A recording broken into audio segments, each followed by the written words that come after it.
বিসমিল্লাহির রহমানির রহিম। আমি ঢাকা মহানগর দক্ষিণ বিএনপি ১ নং ওয়ার্ডের সভাপতি এম জামান। খিলগাঁও মডেল কলেজ এবং বিশ্ববিদ্যালয়ের কর্তৃক যে আজকে এই বার্ষিক ক্রীড়া প্রতিযোগিতা এবং নবান্নর পিঠা উৎসব অনুষ্ঠানের আয়োজন করেছে, আমরা এসেছি। এই পিঠা উৎসব এবং যে ক্রীড়া প্রতিযোগিতা হলো, আমরা খুব মুগ্ধ হয়েছি। ওনাদের যে অ্যারেঞ্জমেন্ট দেখে আমরা মুগ্ধ হয়েছি। আমরা এখানে বসে এই কলেজেরই ছোট বাচ্চা মেয়েদের নাচ দেখলাম, গান শুনলাম। শিক্ষা প্রতিষ্ঠান হলো শুধু যে আমি বই পুস্তকের শিক্ষাই নেব, এটা তো আছে, পাশাপাশি আছে সংস্কৃতি। আমাদের যে সংস্কৃতি, এর মধ্যে কালচার, গান, নাচ বলে।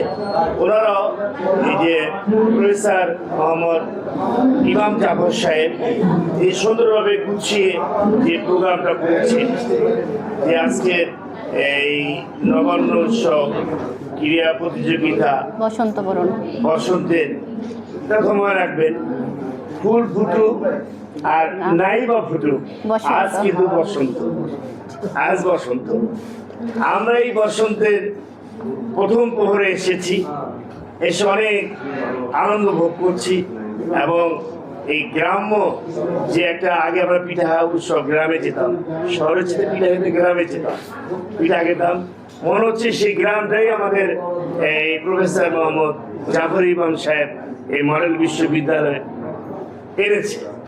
10টা-12টা স্টল দেখলাম, ঘুরে ঘুরে খেলাম। সাথে আমাদের এই গভর্নিং বডির সভাপতি চৌধুরী হুমায়ুন কবির সাহেব ছিলেন, পাশে ছিলেন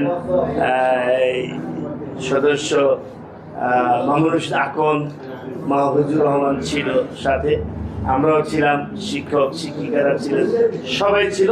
আমরা পিঠা উৎসবে অংশগ্রহণ করেছি, আমাদের কাছে চমৎকার লেগেছে। এবং আশা করি এই উৎসব এবার যেমন হয়েছে, আগামীতে আরো সুন্দর হবে পিঠা উৎসব এবং এই যে ক্রীড়া প্রতিযোগিতা। ইনশাআল্লাহ আগামীতে আমরাও গান গাবো। ধন্যবাদ জানাচ্ছি আমাদের এই মডেল বিশ্ববিদ্যালয়ের সকল শিক্ষক এবং শিক্ষার্থীদেরকে এবং আমাদের